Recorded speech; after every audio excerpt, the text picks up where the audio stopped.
नमस्कार दोस्तों, कैसे हैं आप सब। आशा करता हूँ सब मस्त होंगे, अपने काम को लेकर व्यस्त होंगे। दोस्तों, टमाटर, मिर्च और बैगन ये तीन एक ऐसी फसलें हैं जिस पर हम देखते हैं कि लगभग हमारी फसल 1 महीने की होती है और उकटा की समस्या यानी बिल्ड की समस्या हमें काफ़ी देखने को मिलती है। अब बिल्ड की समस्या में होता क्या है दोस्तों कि पौधा जो है अचानक से वो ऊपर से नीचे की तरफ सूखता है और एक समय ऐसा आता है कि पूरे तरीके से वो सूख जाता है। तो हमारा इसमें काफ़ी नुकसान होता है और कुछ ज़मीनों पर ये विशेषकर ज़्यादा होता है। ठीक है दोस्तों, आज हम यही जानने की कोशिश करेंगे कि बिल्ड के कितने प्रकार होते हैं, पहला पॉइंट।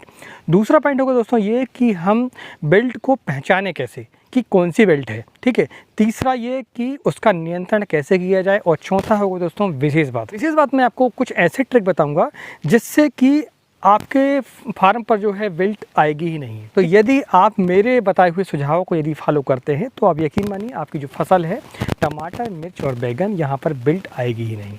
दोस्तों, यदि इस चैनल पर पहली बार आए तो चैनल को सब्सक्राइब करें, क्योंकि ये आपका अपना चैनल है। यहाँ पर आपको खेती संबंधी नई नई जानकारी आपको मिलेंगी, आपकी परेशानियों का हल भी यहीं पर मिलेगा और वो भी प्रैक्टिकल रूप से मिलेगा। ठीक है, और मैं आपको बता दूं कि यदि ये वीडियो आपको अच्छा लगता है तो आपको वीडियो को लाइक करना चाहिए, क्योंकि लाइक करने का ना तो आपको पैसा लगता है और ना हमें पैसा मिलता है। तो वीडियो को एक लाइक जरूर करें। अरे कर दो भाई, एक लाइक तो करना है आपको। तो दोस्तों चलिए वीडियो को शुरुआत करते हैं। मैं हूं राकेश साहू, आप देख रहे हैं एग्रो जीवन बातें किसान की। दोस्तों, बिल्ट एक ऐसी समस्या है जिसका नियंत्रण यदि आप नहीं कर पाते हैं तो आपकी जो फसल है वो देखते ही देखते पूरी समाप्त हो जाती है और आप कुछ कर भी नहीं पाते उसमें। ठीक है, तो इसका जहाँ तक हो सके तो हमें प्रिवेंटिव रूप से इलाज करना चाहिए। दोस्तों, सबसे पहले पॉइंट की तरफ बढ़ते हैं हम। हमारा वो है बिल्ट के प्रकार। बिल्ट दोस्तों 3 प्रकार से होता है। बिल्ट का मतलब होता है उकटा रोग। तो वो 3 प्रकार से हमारी जो फसल है वो खराब होती है, हमारी वो ऊपर से लेकर नीचे की तरफ उकटती है यानी कि सूख जाती है। ठीक है, तो बिल्ट जो है, उकटा रोग जो है हमारी 3 कारणों से आता है। 3 प्रकार की बिल्ट होती है। तो सबसे पहला जो बिल्ट आता है वो आता है दोस्तों बैक्टीरियल बिल्ट, जो कि एक बैक्टीरिया के कारण होता है। दूसरा होता है फंगल बिल्ट, जो कि फंगल के कारण होता है यानी कि फंगस के कारण होता है। और तीसरा होता है नीमेटोड बिल्ट, जो कि एक इंसेक्ट के कारण होता है, जिसे हम नीमाटोड बोलते हैं। तो तीनों बिल्ट को हमें सबसे पहले पहचानना ज़रूरी होता है। यदि हम पहचान नहीं पाएंगे तो हम उसका जो इलाज है वो सही प्रॉपर तरीके से नहीं कर पाएंगे, इसलिए हमें उसको पहचान बहुत ज़रूरी है। तो अगला पॉइंट है दोस्तों हमारा उसकी पहचान।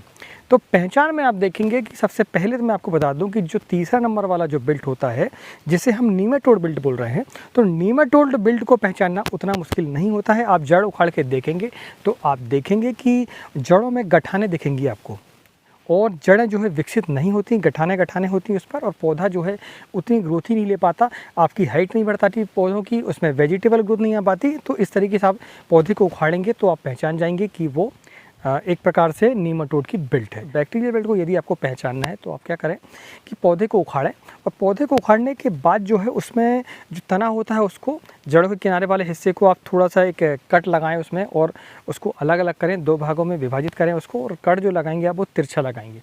ठीक आकार में उसको आप कट लगाएंगे, और कट लगाने के बाद 1 गिलास पानी लेंगे जो कि कांच की गिलास होगी, जिसमें कि आप आर पार उसको देख सकें, और उसको फिर आप डुबोएंगे।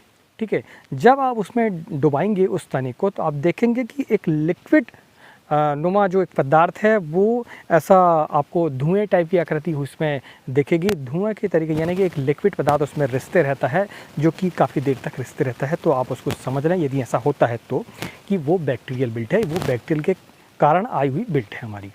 ठीक है, तो पहला पॉइंट दोस्तों ये आपका क्लियर हो गया कि बैक्टीरियल बिल्ट आप कैसे पहचान सकते हैं। इसके बाद जो फिर बिल्ट बचती है वो होती है हमारी फंगल बिल्ट। सबसे पहले हमने पहचानना बहुत ज़रूरी है, तभी हम उसका प्रॉपर इलाज कर पाएंगे। इसके बाद हम बढ़ते हैं दोस्तों तीसरे पॉइंट की तरफ। तीसरा पॉइंट है दोस्तों हमारा नियंत्रण। तो नियंत्रण में आपको बता दूं कि नियंत्रण 2 प्रकार से होते हैं।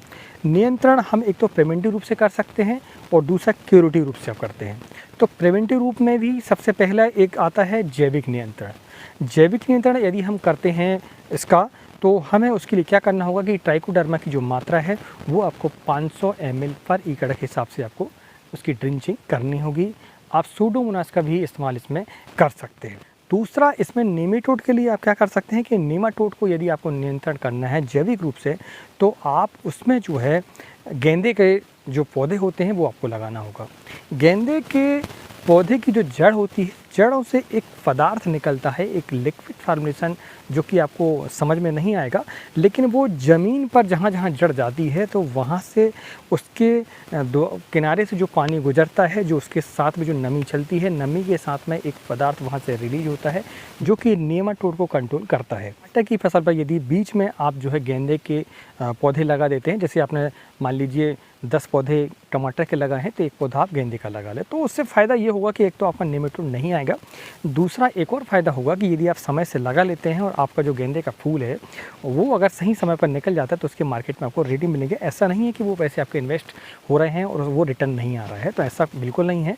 आपको गेंदे के फूल बेचकर भी आमदनी होगी, बिल्ड की समस्या भी नहीं आती। तो ये हुआ प्रिवेंटिव रूप से आप ऐसा कर सकते हैं। हमारे प्लाट पर हमारी फसल पर बिल्ड आ ही चुकी है तो उसके लिए हमें क्या करना होगा, तो हम बैक्टीरियल की बात करते हैं। बैक्टीरियल में आपको COC का आप इस्तेमाल कर सकते हैं, कॉपर सल्फेट का इस्तेमाल कर सकते हैं और साथ में उसमें स्ट्रेप्टोसाइक्लिन का भी इस्तेमाल आप कर सकते हैं। तो जो COC और कॉपर सल्फेट की जो मात्रा है वो आप 500 ग्राम पर एकड़ के हिसाब से लेंगे, ड्रिंचिंग के माध्यम से लेंगे और साथ में आप 4 पाउच स्ट्रेप्टोसाइक्लिन के डालेंगे जो कि 6 ग्राम पर पाउच के हिसाब से आते हैं हमारे, ठीक है।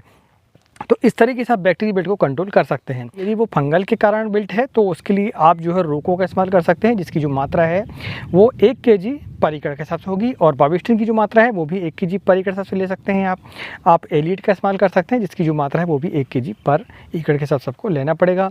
आप रेडोमिल गोल्ड का इस्तेमाल कर सकते हैं, जिसकी जो मात्रा है वो 500 ग्राम पर एकड़ के हिसाब से लेनी होगी।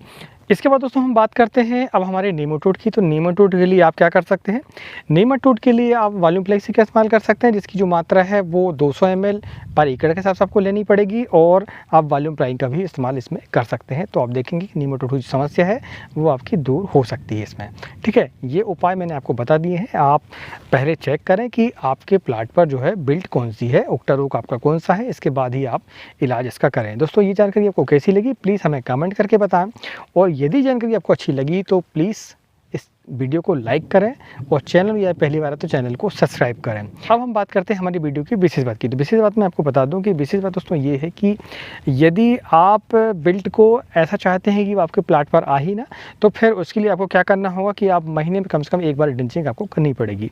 जब पौधा आपका छोटा होता है, 1 माह से कम का होता है, तो आपको ड्रिंचिंग करनी पड़ेगी। यदि आपका पौधा बड़ा हो जाता है तो फिर उसके लिए आप जो है ड्रिप के माध्यम से भी दवा को छोड़ सकते हैं। तो उसके लिए आप महीने में एक बार, मैं आपको फंगीसाइड पहले बता देता हूं, तो फंगीसाइड में आप रोको का इस्तेमाल कर सकते हैं 1 kg पर एकड़ के हिसाब से, आप रेडोमिल का इस्तेमाल कर सकते हैं 500 ग्राम पर एकड़ के हिसाब से, आप बाविस्टिन का इस्तेमाल कर सकते हैं 1 kg पर एकड़ के हिसाब से। आपको 1 महीने में एक बार इसको ड्रिंचिंग आपको इसकी करनी है। आप इंसेक्टिसाइड में यदि आपको नेमाटोड कंट्रोल करना है तो उसके लिए आप क्या कर सकते हैं, उसके लिए आप इमिडाक्लोपिड की मात्रा 1 लीटर पर एकड़ के हिसाब से 250 ग्राम एक्स्ट्रा की मात्रा आप इस्तेमाल कर सकते हैं।